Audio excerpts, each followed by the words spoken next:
Hukum saja karena hukum tak mengenal siapa. Mafia hukum, hukum saja karena hukum tak mengenal siapa. Pengusaha-pengusaha kongsi dengan penguasa, walau sudah kaya masih kurang juga.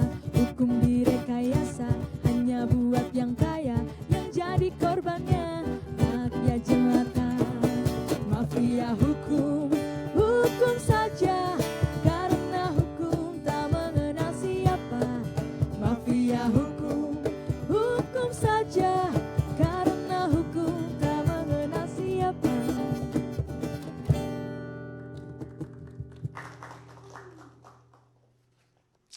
Aduh, banyak banget datanya.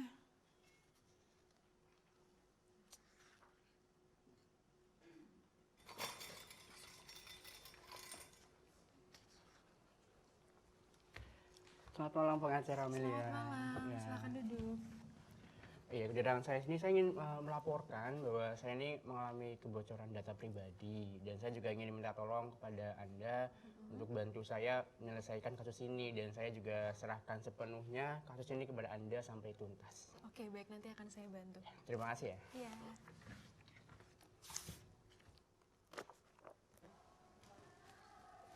Kehidupan negara Indonesia dipenuhi huru hara dan banyak perkara.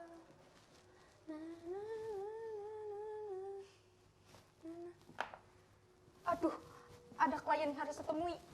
Bisa-bisa terlambat ini. Ya Allah.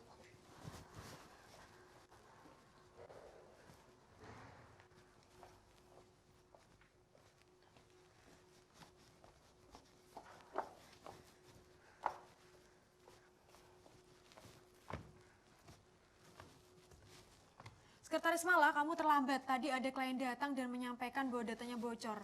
Sebagai hukumannya, kamu harus mencari konsultan yang relevan sesuai dengan kasus klien kita. Saya mohon maaf, Bu. Sekarang juga saya carikan konsultan yang relevan. Saya permisi, Bu. Monggo, Bapak. Maraknya fenomena kebocoran data pribadi membuktikan lemahnya perlindungan data di Indonesia. Perlindungan data pribadi tidak hanya berbicara akan data seseorang, tetapi juga hak asasi dan kebebasan individu. Namun, data yang seharusnya dilindungi justru bocor kemana-mana. Kasus terbaru pada 1 September lalu, sebanyak 1,3 miliar data kartu SIM card bocor dan dijual di situs gelap oleh hacker dengan nama samaran Biorka. Data itu diklaim berasal dari Matika, namun Kominfo membantah pihaknya telah kebobolan. Yang pasti bahwa data itu tidak ada di Kominfo.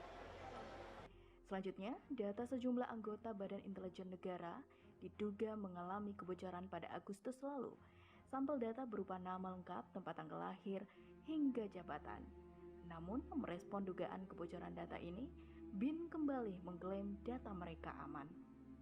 Sederet kasus yang semakin merajalela, akhirnya pada 20 September lalu, DPR mengesahkan RUU Perlindungan Data Pribadi. Lantas, akankah implementasi undang-undang ini dapat memperkuat keamanan data pribadi? Kita akan membahasnya lebih lanjut hanya di Perkara. Diskusi bersama, pecahkan masalah.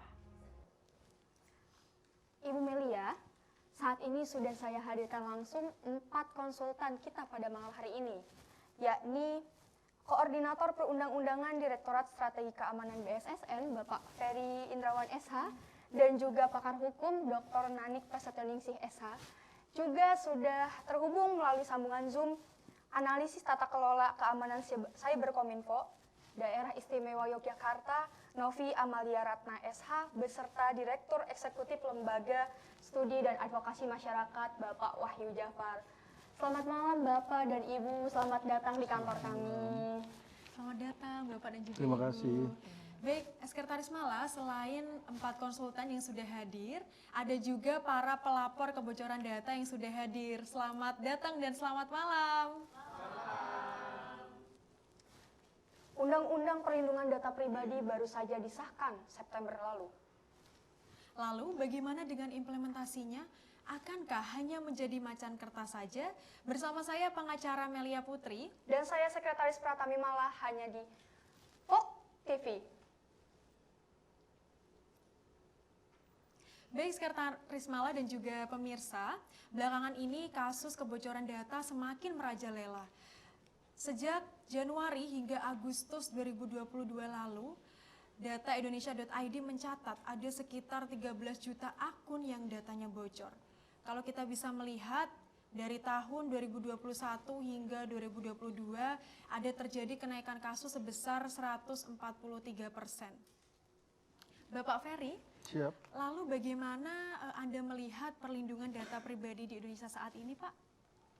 Kalau melihat perlindungan data pribadi saat ini di Indonesia, minimal sudah ada masuk ke progres kemajuan dikarenakan sudah munculnya atau sudah ditetapkannya Undang-Undang Perlindungan Data Pribadi nomor 27 tahun 2022. Seperti yang diketahui dari teman-teman Elsam sudah menyatakan dari 31 sebelumnya kita sudah ada perlindungan data pribadi.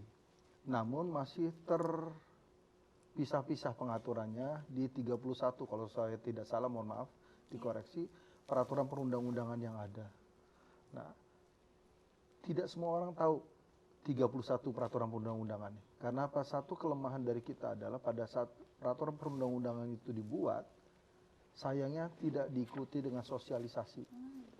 Nah, harapannya dengan undang-undang data pribadi ini, maka awareness akan lebih cepat timbul, lebih segera ada di seluruh komponen bangsa, sekali lagi komponen bangsa, karena apa? Pelaksanaan undang-undang data pribadi tidak hanya atau tidak merupakan tugas dan tanggung jawab pemerintah, tapi seluruh komponen bangsa. Demikian kira-kira. Baik. Saya menuju ke Ibu Nanik. Tadi sudah dijelaskan oleh Bapak Ferry kalau saat ini kondisinya sudah ada kemajuan karena hadirnya Undang-Undang Perlindungan Data Pribadi di Indonesia. Kalau dari pandangan hukum, seperti apa Ibu? Baik, terima kasih. Dari pandangan hukum tuh lebih melihat kepada perlindungan dari hak asasi manusia, kaitannya dengan hak asasi manusia warga negara Indonesia. Dalam hal ini kan sudah diamanahkan dalam konstitusi ya, dalam pasal 28 itu harus adanya perlindungan pribadi dari warga negara Indonesia. Nah, undang-undang ini sudah cukup mewakili ya, bisa menjadi payung bagi perlindungan data pribadi. Karena tadi seperti disampaikan Pak Ferry tadi memang berserakan di banyak undang-undang ya. Ada undang-undang ITE, ada undang-undang Adminduk, itu semua mengatur tentang data pribadi. Nah, dengan adanya undang-undang PDP ini seolah akan menjadi payung sehingga akan lebih membuat baik tata kelola data pribadi dan juga perlindungan data pribadi warga negara Indonesia. Gitu. Baik. Bapak Wahyudi, sekarang saya menuju Bapak Wahyudi.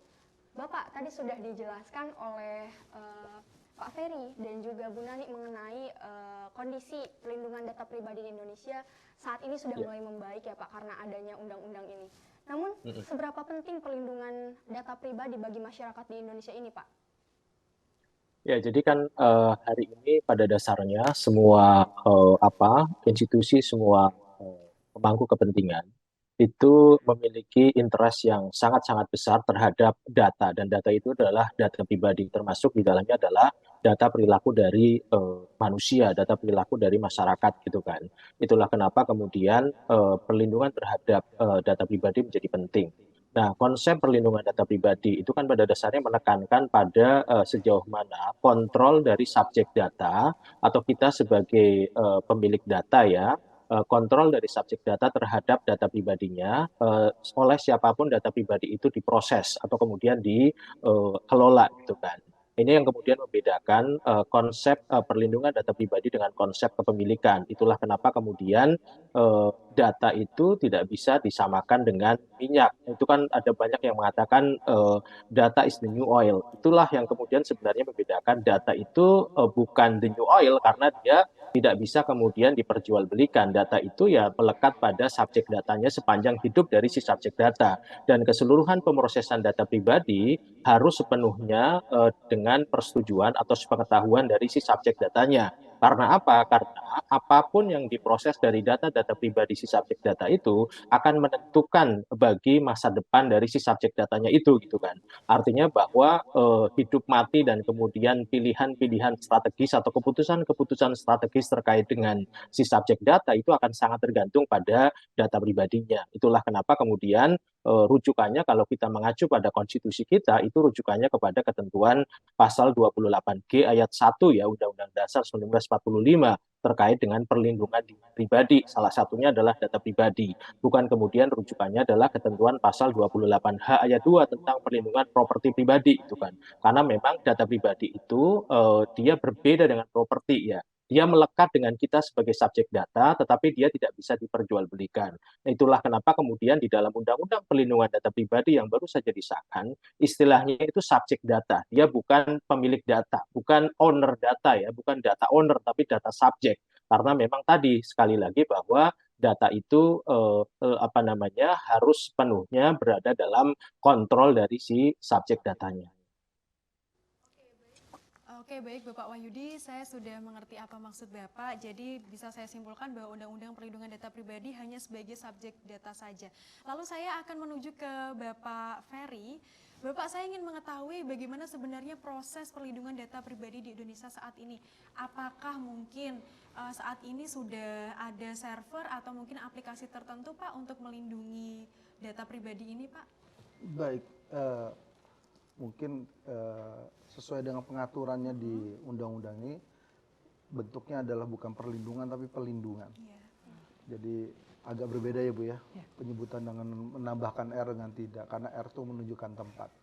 Nah, bagaimana proses pelindungannya adalah tentunya keberadaan undang-undang ini tidak menyebabkan ada satu pengaturan khusus tentang sistem keamanannya. Yang hebat dari undang-undang ini adalah untuk sistem keamanannya dia masih mengacu dengan pengaturan yang ada di undang-undang lain. Pengaturan data pribadi yang menggunakan sistem elektronik, maka keamanan sistem elektroniknya sesuai dengan pengaturan yang ada di Undang-Undang ITE dan turunannya PPPSTE, bahwa ada kewajiban dari penyelenggara sistem elektronik, dia wajib menjaga keamanan data pribadinya. Jadi sebetulnya tanggung jawab menjaga bagaimana salurannya, bagaimana sistemnya itu terjaga, itu ada justru di penyelenggara. Atau kalau kita kena di rezimnya data pribadi adalah pengendali data dan pemroses data. Bagaimana dia menjaga sistem yang mereka kuasai, sistem yang mengambil data pribadi, dan memproses data pribadi. Jadi, nah, peran pemerintah seperti apa? Pemeran pemerintah di dalam rezimnya Undang-Undang Data Pribadi nanti diwujudkan dalam lembaga yang akan melakukan penyelenggaraan di bidang Undang-Undang Data Pribadi ini sendiri.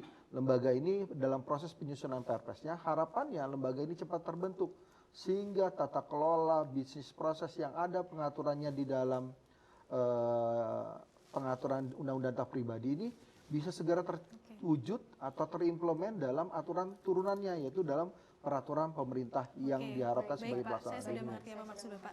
Lalu untuk lembaganya sendiri itu dibentuknya prosesnya berapa lama Pak? Sampai kapan gitu Pak? Harapan kami, harapan semua, dari mulai pengendali, pemroses data harus cepat. Kenapa saya bilang harus cepat? Karena gini, tapi kita nggak bisa maksa Pak Presiden. Pertama itu, hitung-hitungan waktu bahwa PDP ini punya waktu 2 tahun untuk sampai jadi.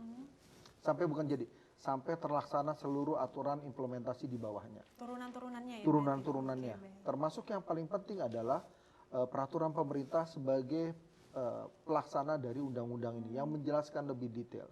Nah, ada masalah PP ini hanya bisa dibikin sebagai bentuk kebijakan dibuat oleh lembaga ini. Nah, kalau seumpamanya lembaga ini bisa, undang-undang ini September, sekarang sudah hampir November, hampir 2 bulan. Berarti kalau sesegera mungkin, katakanlah 2-3 bulan, itu cepat untuk suatu Perpres ya Bu ya? Iya. Cepat sekali itu. 5 bulan berarti kita cuma punya 1 tahun 7 bulan lagi buat nyusun PP. Dan itu susah. Masih sangat lama harapannya ya perjalanannya Pak. Segera. Ya, baik, saya sudah memahami maksud Bapak ya Pak. Diskusi kita sudah panjang ya pada malam hari ini. Lalu diskusi mengenai ini akan berlanjut lagi, lebih jauh lagi, lebih dalam lagi. Namun kita akan berikan kesempatan terlebih dahulu bagi para pelapor untuk mengajukan pertanyaan ataupun berkonsultasi dengan konsultan kami yang sudah hadir pada malam hari ini. Silakan. Selamat malam Ibu Bapak, saya Mutiara. Saya ingin bertanya khususnya ke Kominfo, Bu. Kira-kira bagaimana prosedur pelaporan jika nantinya ada korban yang ingin melapor yang bocor datanya? Korban kebocoran data ini bagaimana prosedur dan cara untuk melapornya? Begitu, terima kasih. Baik, boleh untuk pertanyaan ini silakan dijawab oleh Ibu Novi. Saat ini Kominfo itu menerima pelaporan bisa melalui e-lapor yang dapat diakses. Kemudian nanti kami akan menyampaikan bentuk laporannya seperti apa, misal kebocoran data pada aplikasi apa. Nanti kalau di aplikasi itu adalah aplikasi yang bernaung di server Pemda DIY, maka akan kami teruskan kepada pihak terkait untuk kemudian dicarikan solusinya.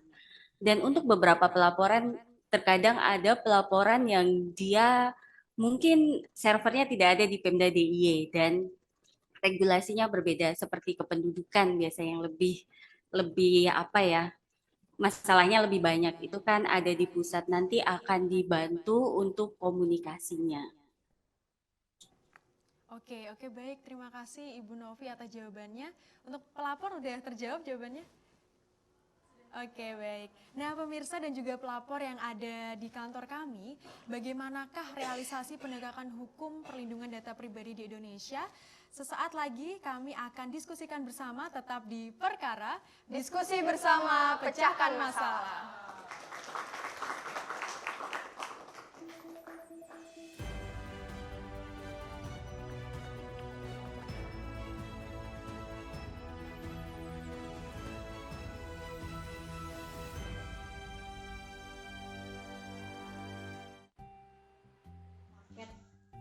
Dan aku tuh nggak sempat nge-unboxing, dan kali ini kalian harus nemenin aku nge-unboxing ya. Ada di tahu guys, paket aku yang lainnya datang lagi. Udah dulu ya live-nya, bye. Paket Mbak? Iya benar. Atas nama Laras ya? Iya. Ini paketnya ya. Terima kasih ya Mas. Boleh saya foto dulu Kak? Oke boleh.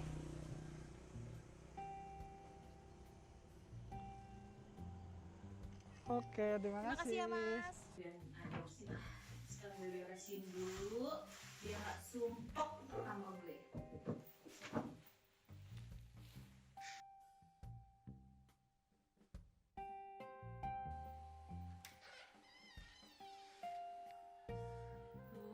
Gerah banget lagi. Ganti baju dulu kali ya.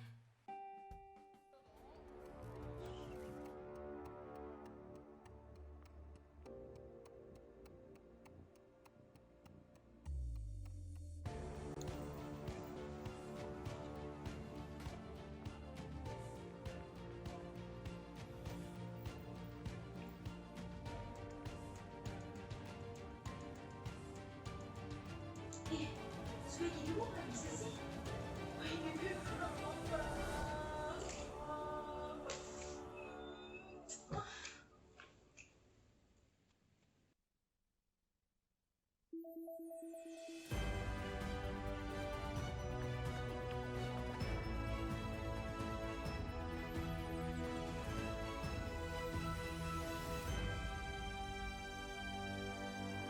Adalah komoditas barangnya para tersangka.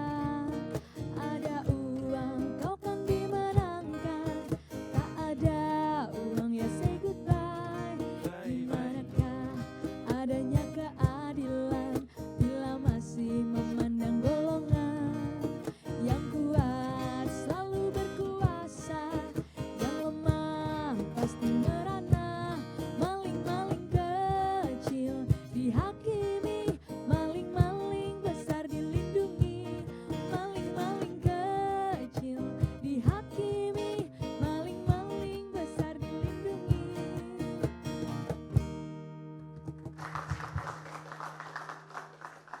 Terima kasih Anda masih bersama kami di Perkara. Ibu Melia, kalau tadi kita sudah berdiskusi mengenai pentingnya privasi dan perlindungan data pribadi di Indonesia, Selanjutnya kita akan berdiskusi mengenai realisasi perlindungan hukum data pribadi.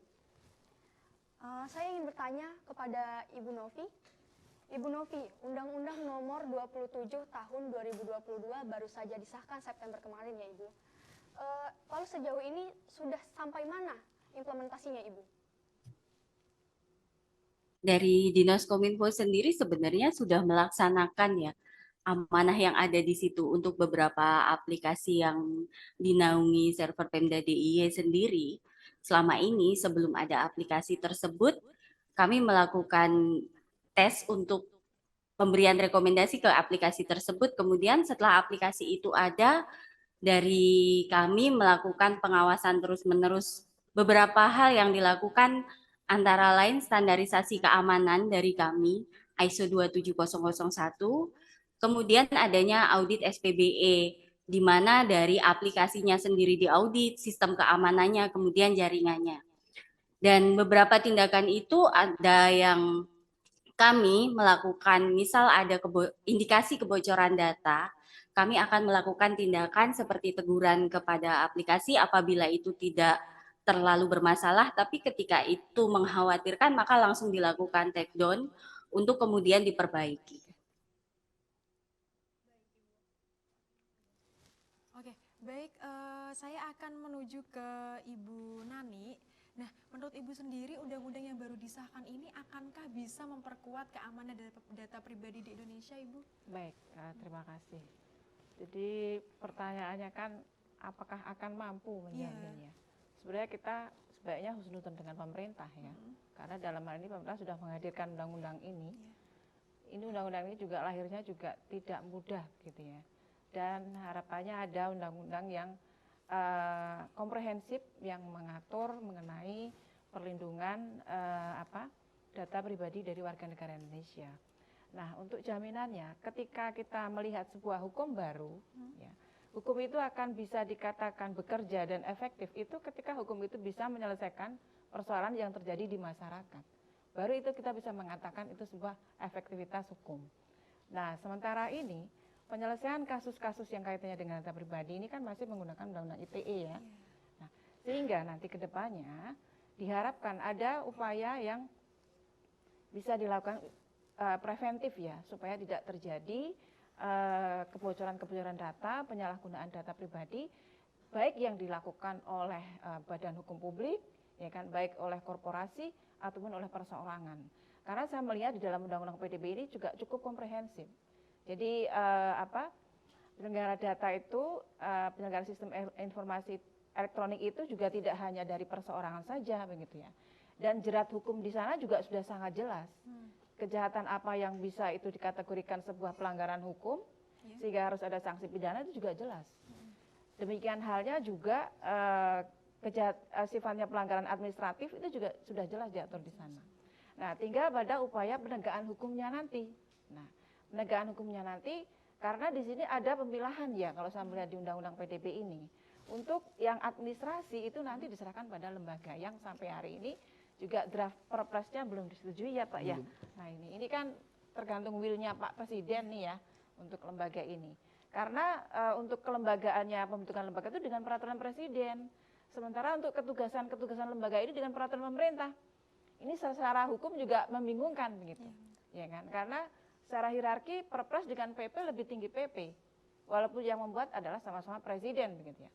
Tetapi secara hierarki peraturan sebaiknya memang lebih ke PP karena lebih tinggi levelnya. Dan PP itu memang sifatnya spesifik. Dia akan ada setelah ada undang-undang. Nah, undang-undang ini, dan saya melihat di undang-undang PDB ini juga banyak sekali pasal-pasal yang mendelegasikan kepada PP. Jadi tidak hanya dalam satu pasal begitu. Nanti juga cukup banyak PR-nya nanti Pak untuk membuat rancangan PP. Oke, baik Ibu. Nah, sehingga efektivitas nanti akan dilihat ya ketika lembaga itu sudah terbentuk, maka dialah yang menjadi penegak hukum di bidang penerapan sanksi administrasi. Sementara untuk pidananya yang diatur dalam pasal 6869 itu ya, itu kan di pengadilan Mbak. Nah, sehingga ada dua kelembagaan begitu ya. Kalau saya melihat itu bisa dikategorikan proses yang litigasi dan non litigasi itu terjadi. Nah, sehingga kalau melihat substansi dari Undang-Undang PDB itu saya melihat itu sudah cukup maksimal gitu ya. Kita lihat dulu bagaimana implementasinya begitu Oke, ke baik, depannya. Ibu. Saya Karena sudah kan kita lihat mengerti, ya, efektivitasnya. maksud Anda. Baik, jadi intinya untuk secara keseluruhan undang-undangnya sudah bagus ya isinya, udah komprehensif. Tapi untuk nanti bagaimana implementasinya kita tunggu saja, Ibu ya. Baik. Oke, baik, Sekretaris Mala dan juga pelapor yang ada di kantor kami, tim riset kita sudah merangkum beberapa tanggapan masyarakat bagaimana terkait fenomena kebocoran data di Indonesia. Lalu seperti apa? Kita simak yang satu ini.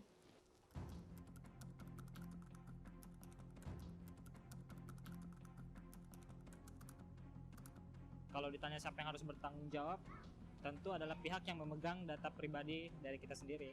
Kalau data tersebut melekat ke pemerintah, berarti pemerintah yang bertanggung jawab. Kalau data itu melekat di pihak swasta, maka pihak swasta tersebut yang bertanggung jawab. Tapi bukan berarti pemerintah lepas tangan untuk tanggung jawab data tersebut, karena bagaimanapun regulasi dipegang oleh pemerintah.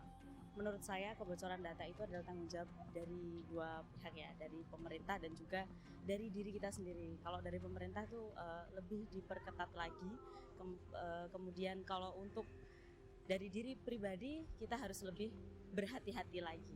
Sebenarnya siapa yang bertanggung jawab yaitu dua pihak lah ya.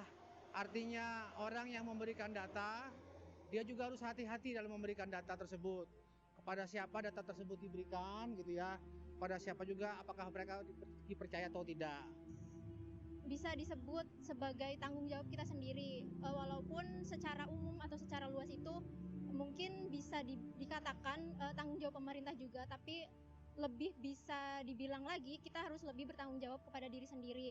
Ya, sebenarnya menurut saya sih kalau kebocoran data itu sebenarnya ranah privasi kita sendiri. Tapi apabila kita mengalami kebocoran data, itu yang bertanggung jawab adalah harusnya pemerintah, dalam hal ini Kementerian Komunikasi dan Informatika. Baik pemirsa, tadi kita sudah lihat bersama bagaimana tanggapan masyarakat mengenai fenomena kebocoran data di Indonesia. Tadi ada yang menyebutkan bahwa itu tanggung jawab pemerintah, dan ada juga yang menyebutkan bahwa itu tanggung jawab diri pribadi masing-masing. Bapak Ferry, saya menuju ke Bapak Ferry, lalu sebenarnya siapa Pak yang harus bertanggung jawab kalau misal data kita bocor? Kalau data kita bocor. Jadi yang bertanggung jawab sebetulnya pemilik data dan si pengendali data. Kenapa saya bilang pemilik data? Mohon maaf, jangan di-cut dulu. Karena gini, terkadang kita membocorkan data kita secara langsung.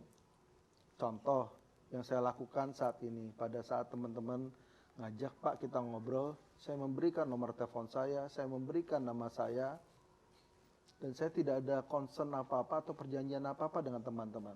Teman-teman bisa memanfaatkan data itu. Itu sudah bocor, karena saya tidak care, katakanlah seperti itu. Kemudian juga biasanya pemilik data atau subjek data kita sebutnya, subjek data agak sedikit hobi narsis, di media sosial dia taruh nama lengkap, kadang-kadang nomor telepon dan alamat. Kita nggak bisa nyalin pemerintah yang naruh kita di situ. Nah kemudian yang bertanggung jawab, kemudian selanjutnya siapa? Si pengendali data atau yang melakukan pengolahan terhadap data atau yang mengumpulkan data. Dia harus menjaga dari 8 sampai 10 hak subjek data, ada sekitar 30 kewajiban yang harus dilaksanakan oleh pengendali data dan pemroses data. Itu menunjukkan bahwa sebetulnya kewajibannya luar biasa. Nah kemudian pemerintah di mana? Pemerintah bisa sebagai pengendali data tadi, kalau dia mengendali data, contohnya seperti Dukcapil yang memegang data kependudukan, sebagai pemegang sistem elektronik, dia wajib bertanggung jawab as penyelenggara sistem elektronik. Namun pemerintah kewajibannya dalam penyelenggaraan seluruhnya nanti ada di lembaga penyelenggara yang akan mengawasi bagaimana. Namun yang jelas, apakah lembaga ini saja? Enggak. Contoh dari BSSN nanti. BSSN akan memberikan ini guidance loh, ini ada standar-standar yang harus digunakan. Dan itu kita gunakan sebagai bentuk kolaborasi dari seluruh unsur pemerintah. Tujuannya cuma satu, untuk menjaga data. Dan sekali lagi bahwa ini bukan masalah siapa yang bertanggung jawab, tapi kita semuanya bertanggung jawab di sini. Oke, baik Pak. Ya. Tadi Bapak menyebutkan bahwa yang seharusnya bertanggung jawab yang pertama memang pemilik data sendiri memang harus aware ya Pak. Tapi kalau saya melihat misalnya nih masyarakat tuh biasanya kalau mau melakukan sesuatu, misal mau mendaftar apa, itu pasti harus menggunakan KTP. Kalau mereka tidak menyerahkan KTP itu, mereka tidak bisa ikut aktivitas itu, misalnya acara tersebut. Nah itu bagaimana Pak? Rezimnya itu pada saat sebelum ada pengaturan harus dikatakan bahwa memang ada kebutuhan untuk menyerahkan. Memang beberapa kajian juga menyatakan apakah KTP yang saat ini memang sudah bagus dikaitkan dengan rezim tadi saya sampaikan Undang-Undang PDP yang baru. Karena apa, di Undang-Undang PDP yang baru bahkan beberapa pengendali data saat ini tidak ingin memegang data terlalu banyak. Karena riskan, tanggung jawabnya saya bilang tadi banyak sekali kewajiban. Oleh karena itu kita juga sudah bilang, udah wanti-wanti, data pribadi jangan terlalu banyak. Bahkan mohon maaf, kayak yang pegawai negeri atau menyebutkan data pegawainya itu ada tanggal lahir. Kalau saya bercandanya, saya tahu nama beliau, tanggal lahir, saya pura-pura mau ngirim uang, dapat nomor rekening, saya cari kakaknya, saya dapat itu. Bisa saya jebol semuanya. Kenapa? Dan itu free, di mana? Di internet kita bisa dapat semuanya. Jadi makanya saya bilang bahwa mulai dengan rezim baru, seluruh pengendali data dia harus menyesuaikan, termasuk apakah masih perlu meminta KTP? Apakah masih perlu saya minta sebanyak itu data? Itu yang mungkin harus diubah lagi. Oke, baik Pak, terima kasih, saya sudah mengerti apa maksudnya Pak. Saya ke Ibu Novi. Ibu Novi bagaimana Bu tanggapannya terkait siapa yang harus bertanggung jawab Bu?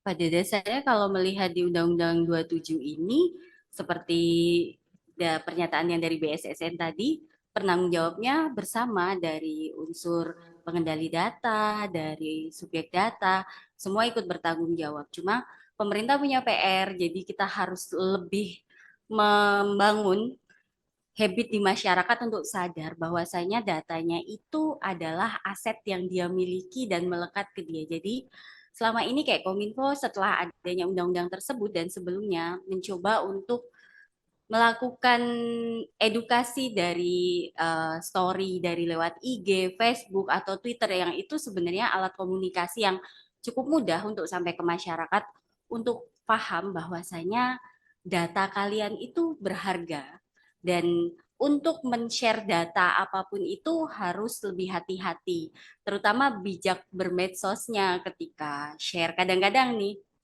apa yang dilakukan masyarakat itu periksa ke dokter, lalu memfoto nomor rekam medis, itu padahal dia termasuk data yang sifatnya khusus. Kalau data umum kan apa yang ada di KTP. Bahkan ke data khususnya sendiri saja, masyarakat belum aware sejauh itu. Jadi dari kami melakukan selama ini itu lebih ke edukasi yang dilakukan lewat media sosial karena tersebarnya beberapa data pribadi itu lewat habit atau kebiasaan masyarakat sendiri. Tadi sudah dijelaskan oleh Ibu bahwa perlindungan data pribadi ini merupakan salah satu aset berharga bagi pribadi masing-masing. Tapi saya melansir dari BBC dan juga Kompas.com, Undang-Undang Perlindungan Data Pribadi ini dinilai tidak setara, Ibu.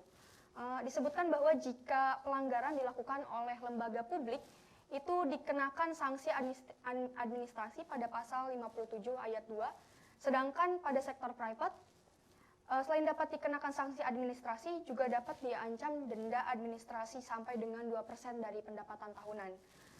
Bahkan juga dapat dikenakan hukum pidana denda mengacu pada pasal 67 sampai dengan 70. Bagaimana Ibu pendapatnya, Bu? Saya sedikit melihat ke peraturan ini ya. Jadi ketika si pengendali data di unsur pemerintah sendiri, kalau kita melihat celah hukumnya, kalau kata saya itu sebenarnya juga bisa dipidana ketika dia ada unsur kesengajaan.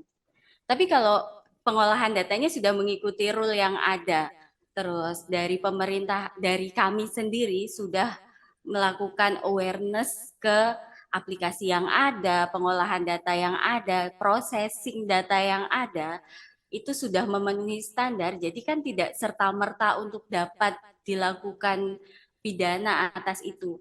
Tapi ketika processing data tidak melalui persetujuan daripada pengendali data atau tidak sesuai seharusnya, dari pemerintah itu kan punya kewajiban untuk meminta persetujuan untuk perubahan data, pengendalian data di situ. Ketika tidak melalui rule yang ada dan memang ada unsur pidana, sebenarnya kalau melihat ke aturan ini bisa, karena dia tidak spesifik menyebut lembaga pemerintah tapi lebih kepada pengendali data. Pengendali data itu kan bisa juga dari pemerintah atau dari luar pemerintah. Ibu Nani, tadi sudah Ibu Novi paparkan ya mengenai ketidaksetaraan undang-undang ini, gitu Bu. Kalau misalkan menurut pandangan hukum bagaimana Ibu melihat hal ini? Oh iya, memang ada perbedaan ya di sini penerapan sanksi itu. Tadi saya katakan penegaknya aja beda ya. Betul. Nah, untuk sanksi yang untuk korporasi itu memang bukan sanksi pidana penjara ya. Penjara hanya untuk person. Sementara pengendali data itu kan disebutkan ada 3 pihak yang bisa menjadi pengendali data ya. Subjek person sendiri, badan publik, ya mungkin government itu bisa masuk di badan publik ini gitu. Terus juga yang satu adalah pihak swasta. Nah, hanya untuk yang pelaku korporasi ini tidak bisa pidana penjara begitu, tapi hanya denda. Nah, akan tetapi di pasal selanjutnya di kaitannya itu ada pidana tambahan. Nah, pidana tambahan ini sebenarnya yang bisa membuat efek jera dari pelaku penyelewengan atau penyalahgunaan data pribadi. Jadi misalnya ada sampai maksimum itu ada pembekuan aktivitas dari korporasi itu bahkan sampai maksimal 5 tahun. Nah, pidana tambahan ini mungkin bisa nanti dimaksimalkan begitu. Ya. Kalaupun tidak ada pidana penjara begitu ya, karena pidana penjaranya saya melihat hanya 6 tahun gitu ya, denda juga maksimal 6 miliar begitu. Tapi untuk korporasi memang tidak bisa ada pidana penjara, tetapi ada bahkan sampai pencabutan izin operasi gitu, pembekuan usaha. Nah itu, jadi itu bisa dimaksimalkan. Ya, saya juga heran kenapa ada perbedaan perlakuan gitu ya. Jadi seharusnya kan hukum itu meniadakan diskriminasi. Tetapi ini justru ada diskriminasi di sini. Nah, ini yang menjadi perhatian kita bersama, sehingga tanggung jawab untuk masyarakat sadar mengenai data pribadi itu tanggung jawab bersama sih, tidak hanya pemerintah saja, ya kan? Sehingga kita juga sebagai bagian dari masyarakat perlu melakukan literasi digital ya, supaya masyarakat ini teredukasi dengan baik ya, supaya tidak murah gitu loh ngasih data ke orang gitu ya. Sekarang itu kan orang tuh nggak sadar ternyata itu data pribadi yang dikasihkan, misalnya kondisi kesehatan kita, itu justru data yang spesifik loh ya, yang justru tidak boleh disampaikan. Tetapi kan kita ini kalau ditanyain sakit apa itu jelasinnya kan panjang lebar gitu ya. Jadi ini juga yang perlu difahamkan ke masyarakat. Oke, baik Ibu. Oke, saya menuju ke Bapak Wahyudi. Tadi sudah dijelaskan bahwa sanksinya itu sangat beragam ya, mulai dari sanksi pidana penjara, kemudian ada sanksi pidana denda dan juga denda administratif sebesar 2%. Kalau menurut Bapak sendiri, apakah sanksi itu bisa menimbulkan efek jera, Pak? Ya, pertama saya mungkin ini ya klarifikasi dulu terkait dengan namanya tadi isu kebocoran data pribadi ya. Ini yang seringkali di publik ini muncul kebingungan ketika kemudian data itu dieksploitasi, istilahnya kemudian dikatakan datanya bocor gitu kan. Data bocor ini kan salah satu bagian dari pelanggaran terhadap perlindungan data pribadi pada dasarnya. Jadi data bocor itu kan data leak, dia beda dengan data breach. Data breach itu bentuknya bisa macam-macam, bisa kemudian penyalahgunaan, bisa eksploitasi, dan kemudian salah satunya adalah data bocor. Nah, kalau data bocor itu kan berarti bocornya dari pengendali datanya, maka kemudian yang bertanggung jawab adalah pengendali datanya. Itulah kenapa kemudian kalau kita baca terkait dengan kewajiban dari pengendali data, salah satunya adalah memberikan notifikasi kepada lembaga pengawas perlindungan data pribadi ataupun kepada subjek data ketika terjadi kebocoran. Karena memang tanggung jawabnya ada pada si pengendali datanya. Itu kalau data bocor. Jadi berbeda ketika kemudian yang terjadi adalah data leak atau data breach atau pelanggaran perlindungan data lainnya gitu kan. Nah, ini yang kemudian nanti apakah penyalahgunaan itu terjadi karena ketidaksadaran dari si subjek datanya, dia membuka data pribadinya tanpa konsen dan seterusnya, itu kemudian menjadi tanggung jawab dari si subjek datanya itu kan. Itu satu hal. Kemudian terkait dengan sanksi. Nah, sanksi ini kan memang saya mengatakan bahwa dia kurang fair dalam artian ada perbedaan perlakuan antara pengendali data yang berasal dari sektor private dengan pengendali data yang berasal dari badan publik. Karena apa tadi? Untuk badan publik dia hanya bisa dikenakan sanksi administrasi gitu kan, kalau mengacu kepada Undang-Undang Perlindungan Data Pribadi. Sementara terhadap pengendali data yang berasal dari sektor private atau korporasi, dia bisa dikenakan sanksi administrasi, denda administrasi sampai dengan 2% ya. Karena di situ kan tidak dikatakan bahwa denda 2% itu juga bisa diterapkan terhadap badan publik, karena skema denda bagi badan publik di Indonesia itu kan memang tidak ada gitu kan. Lalu kemudian sampai juga terhadap korporasi bisa dikenakan sanksi pidana, dalam hal ini pidana denda ya. Pidana, ya betul, denda, karena di ketentuan pasal 71 kan dikatakan korporasi hanya bisa dikenakan pidana denda. Nah, kenapa kemudian badan publik tidak bisa dikenakan sanksi pidana? Kalau kita baca lagi ketentuan umum, pengertian dari setiap orang menurut undang-undang ini, di situ kan dikatakan, setiap orang adalah orang perseorangan dan korporasi. Itulah. Jadi, badan publik itu tidak masuk dalam kualifikasi sebagai individu atau kemudian natural person atau kemudian legal person yang bisa dikenakan sanksi pidana gitu kan. Ini yang kemudian memperlihatkan bagaimana penerapan sanksi diatur secara berbeda antara badan publik dengan sektor private. Oke, baik, Pak, Nah, saya kalau sudah pertanyaannya mengerti kemudian apa maksud Bapak. Oke. ya Diskusi lagi lebih lanjut mengenai antisipasi untuk meminimalisir kebocoran data pribadi. Namun sebelumnya mari kita saksikan stand up komedi dari Pusaka Sadar berikut ini.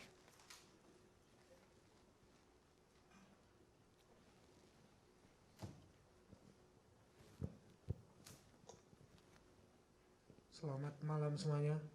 Malam. Jika kalian menyaksikan ini itu berarti acara ini sudah saya retas. Tapi bohong. Selamat, aku kena prank. Ih, topengnya nggak ada bolongannya, Mbak, susah nafasnya. Kalau habis hujan tuh biasanya di depan rumah ada kodok, termasuk di rumahnya Susi Susanti. Selamat malam Sobat Folk, apa kabar hari ini? Luar biasa. Kenalin, namaku Multimedia Yogyakarta, kampus terbaik multimedia se-Yogyakarta. Tepuk tangan dulu dong. Kenalin, namaku Pusaka. Dan beberapa bulan yang lalu, itu sempat rame sama kasus hacker Bjorka. Tahu Bjorka ya? Iya. Bjorka tuh, buat yang belum tahu, dia ngehack data pribadi petinggi-petinggi di Indonesia gitu. Dan yang aku sebel sama negara Irlandia ini. Iya, pemerintahnya tuh lucu banget. Awal-awal tuh mereka bilang, kami akan memburu Bjorka, kami akan menangkap Bjorka. Gitu. Makin kesini kok makin kesana gitu loh. Iya, malah tiba-tiba bilang, buat Bjorka, kalau kamu mau kerja sama Indonesia, ya ayo. Gitu. Percuma gitu. Dan yang lebih lucu lagi, biasanya di negara Irlandia ini, orang yang bikin kesalahan tuh langsung dijadiin duta. Kayak waktu itu pernah tuh ada yang narkoba. Besoknya jadi duta narkoba. Bjorka nih. Ngehack gitu kan. Besoknya jadi duta keamanan data gitu. Terus kemarin yang sempat rame kasus penembakan Ferdi, tahu ya? Besoknya jadi duta Sambo lain.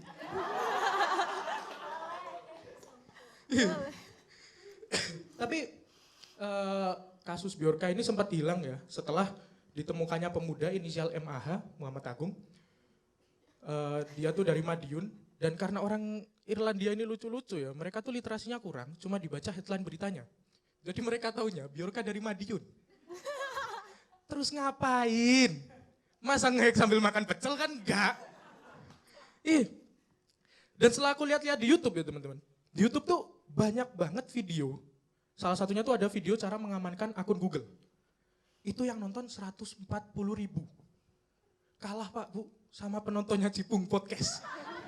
Tahu Cipung loh? Cipung tuh anak keduanya Raffi Ahmad. Iya, 2 juta penontonnya. Ini bisa diambil kesimpulan, 2 juta orang Indonesia kalau akunnya kehack, mereka lebih milih nonton Cipung Podcast. Iya, yang ditonton apa gitu loh. Padahal ngobrolnya cuma halo. Gitu coba. Dan buat penutup ya, aku punya tebak-tebakan nih teman-teman. Nanti kalau aku bilang asbak, kalian teriak asal tebak gitu ya. Oke, asbak. Asal tebak. Ya. Hacker siapa yang dijadiin lagu Armada? Bjorka ya. Bjorka. Orang berkata apa? Terima kasih aku Pusaka. Selamat malam.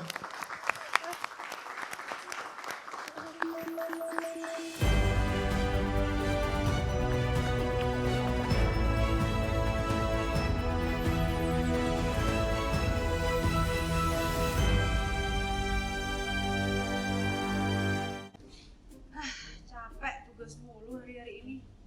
Tugas juga ngapain ya? Iya jelas-jelas main lah. Ngapain? Ngawur woi. Tugas woi.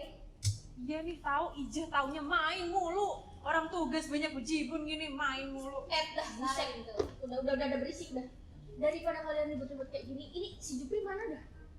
Iya, kemana ya si Jupri? Udah tadi ya, Jan? Coba cat, coba ya.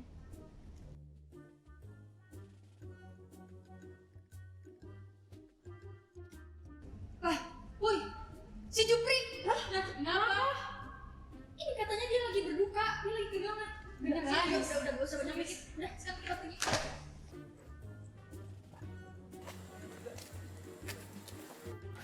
Jupri. Siapa yang meninggal, Jup?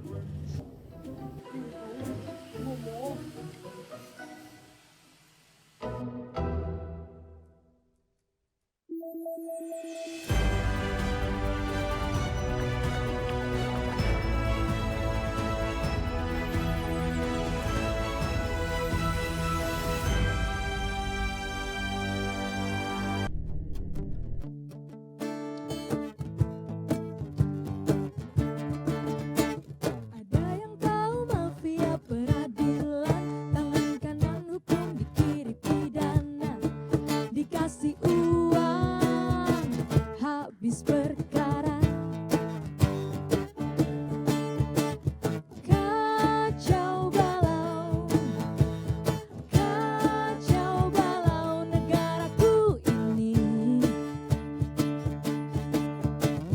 Kacau balau negaraku ini.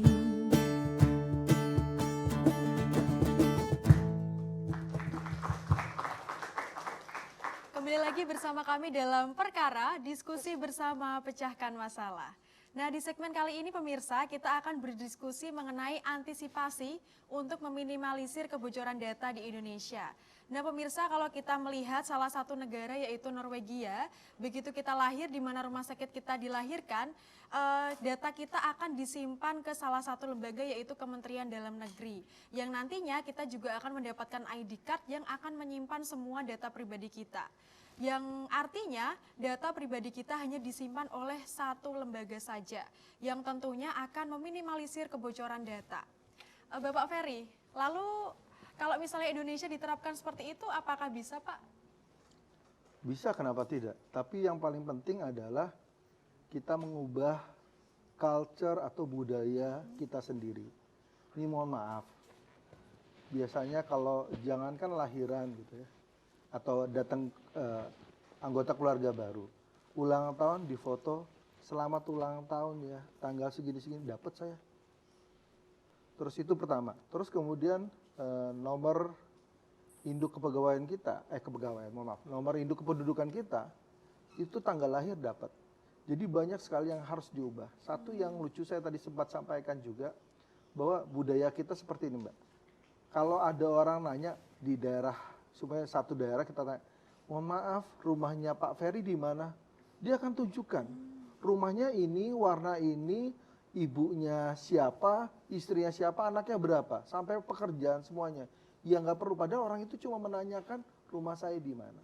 Jadi memang pertama adalah culture yang harus diubah. Dan memang harus kita akui, culture kita tidak begitu inline dengan budaya baru pelindungan data pribadi. Seperti itu. Jadi lagi-lagi saya sampaikan masing-masing pihak, setiap komponen bahasa punya peran masing-masing. dari subjek data seperti apa, pelindung data pribadi dia harus siapkan, berubah pengaturannya. Kalau dulu ele-elean nggak ada masalah, sekarang pertanyaan saya, kalau pemegang data pribadi, apakah orang perseorangan yang memegang nomor handphone beserta nama dianggap sebagai pengendali data? Kita punya semuanya, Mbak juga. Nah ini yang makanya kita memang harapkan pengaturan lebih lanjut biar lebih jelas, sehingga kita nggak takut kita ada undang-undang ini terlindungi, merasa nyaman, bukan justru mematikan atau menakut-nakuti dari yang melaksanakan atau yang merasakan pengaturan. Kira-kira demikian. Baik, Bapak dan Ibu, karena malam ini diskusi kita sudah panjang ya. Diskusi kita sudah tadi membahas mengenai perlindungan data lebih jauh, lebih dalam, karena sebelumnya kami mungkin tidak tahu, ada beberapa hal yang tidak kami ketahui dan sekarang kami menjadi tahu gitu. Nah, secara singkat nih, untuk menutup diskusi malam hari ini, bagaimana upaya lain untuk meminimalisir kebocoran data pribadi? Silakan pertama dimulai oleh Bapak Wahyudi. Silakan Pak. Ya, sebenarnya kan bagaimana kemudian masyarakat bisa memahami hak-haknya dia sebagai subjek data, termasuk juga kemudian lebih berhati-hati ketika memberikan persetujuan dalam pemrosesan data pribadinya, gitu kan. Itu sih yang paling penting ya. Jadi sebelum Undang-Undang Perlindungan Data Pribadi itu disahkan, masyarakat di Indonesia, publik itu kan tidak memiliki satu garansi perlindungan terkait dengan apa sih haknya dia sebagai subjek data. Nah, hari ini setelah ada Undang-Undang Perlindungan Data Pribadi, masyarakat, publik itu memiliki garansi perlindungan hak subjek data, mulai dari hak atas informasi, hak akses, hak untuk mengubah, memperbaiki, sampai kemudian yang terkait dengan pemusnahan dan meminta kompensasi dan pertanggungjawaban ketika terjadi penyalahgunaan terhadap data pribadinya. Itu mungkin yang paling penting diketahui. Kedua tentu adalah bagaimana prinsip-prinsip pemrosesan, dalam artian bahwa kalau ingin memproses satu data pribadi harus diketahui tujuannya itu apa. Nah, untuk mencapai tujuan itu diperlukan data apa. Kalau misalnya dalam pemrosesan itu hanya memerlukan nama dan alamat untuk mencapai tujuan, maka kemudian yang diberikan cukup data, nama dan alamat, tidak perlu kemudian menyerahkan data yang lain, gitu kan. Nah, ini yang nantinya tentu menjadi tugas bersama untuk memberikan satu kesadaran dan peningkatan kapasitas bagi publik tentang bagaimana seharusnya mengelola data-data pribadi kita, karena data pribadi kita akan melekat sepanjang waktu pada kita dan itu akan menentukan hidup kita di masa depan. Itu sih kalau dari saya. Terima kasih. Baik Pak Wahyudi. Tadi kita sudah dengar pemaparan dari Bapak Wahyudi mengenai cara meminimalisir kebocoran data. Sekarang saya ingin dengar dari Ibu Nani, bagaimana Ibu selaku pakar hukum untuk melihat hal-hal kebocoran data dan bagaimana cara meminimalisirnya, Ibu? Baik, cara meminimalisirnya adalah dengan kesadaran pribadi ya, menghargai data pribadi itu. Gitu. Terus yang kedua juga tanggung jawab dari pengendali data itu harus masyarakat menjadi bagian pengawas di sini. Karena di dalam Undang-Undang PDP ada partisipasi masyarakat. Nah, kontrol masyarakat itu juga penting ya, sebagai civil society ya kan, sehingga apa yang dilakukan nanti para pengendali data ini ya bisa benar-benar menghormati dan menghargai gitu ya, bahwa data pribadi itu adalah bagian dari hak asasi manusia, sehingga setiap elemen di masyarakat itu juga harus berkontribusi untuk melindunginya gitu. Terus juga hukum ini kan sebuah sistem yang akan bekerja bila didukung oleh sistem yang lain. Nah, sistem hukum akan bekerja kalau ada sistem budaya yang baik juga. Nah, budaya literasi digital ini yang perlu juga ditingkatkan, sehingga nanti hasilnya akan optimal ya, dan hukum akan efektif di sini. Insya Allah nanti ke depan ketika ada sosialisasi yang masif, kita tunggu BSSM, Kominfo ya, mensosialisasikan dengan masif kepada masyarakat, karena isu ini masih sedikit orang yang tahu Pak. Ya, jadi memang perlu ada sosialisasi yang masif supaya masyarakat melek terhadap kesadaran untuk saling melindungi data pribadi. Oke, baik Ibu. Jadi intinya semua pihak harus ikut bekerja dalam perlindungan data pribadi ini ya Bu. Mungkin nanti juga pemerintah harus lebih aware ini ya, lebih melakukan sosialisasi lagi bahwa memang penting untuk menjaga data pribadi. Baik pemirsa, kita tutup diskusi kita di malam hari ini. Kami ucapkan terima kasih kepada Analis Tata Kelola Keamanan Cyber Kominfo Daerah Istimewa Yogyakarta, Novi Amalia Ratna SH, kemudian Koordinator Perundang-undangan, Direktorat Strategi Keamanan BSSN, Bapak Ferry Indrawan SH, Pakar Hukum, Dr. Nanik Prasetyoningsi SHMH, dan juga Direktur Eksekutif Lembaga Studi dan Advokasi Masyarakat, Bapak Wahyudi Jafar, atas kesediaannya untuk berdiskusi bersama kami malam hari ini. Kami juga mengucapkan terima kasih kepada para pelapor kebocoran data yang sudah hadir di kantor kami. Jangan lupa untuk selalu saksikan Perkara setiap hari Kamis pukul 8 malam hanya di Vogue TV. Saya pengacara Melia Putri. Dan saya Sekretaris Pratami Mala pamit undur diri. Selamat malam dan Sampai jumpa. jumpa.